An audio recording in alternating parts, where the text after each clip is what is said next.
মাদ্রাসা যদি না থাকে, এরকম একটা সময় আসবে আপনি মারা যাবেন, আমি মারা যাব, আমার জানাজা করনেওয়ালা কেউ থাকবে না। আপনি মারা যাবেন, আমি মারা যাব, পিছনে শুধু একজন হায়ার করনেওয়ালা ইমাম সাহেব থাকবে। সেই ইমামের পিছনে আমরা শুধু হাতটা এরকম ভাবে তুলবো, আল্লাহু আকবার শব্দটা শুদ্ধ করিয়ে পড়তে পারবো না, সানা পড়তে পারবো না, দরুদ শরীফ পড়তে পারবো না।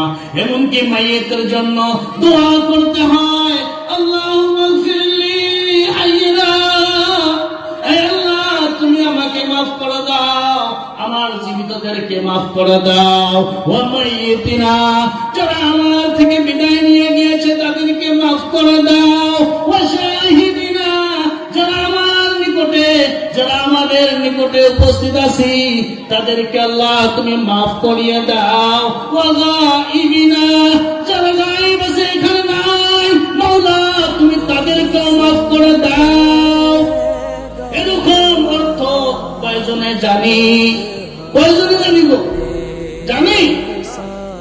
যদি আমি মাদ্রাসায় না পড়ি, আপনি মাদ্রাসায় না পড়েন, কেউ কিছু না করি, তাহলে এরকম একটা সময় আসবে আপনাকে বিনা মাটিতে, বিনা দোয়ায় জানাজা হবে আপনার, বিনা দোয়ায় আপনার মাটিটা হবে, আপনার কবরে জিয়ারত করনেওয়ালা কেউ থাকবে না, আপনাকে দোয়া করনেওয়ালা কেউ থাকবে না।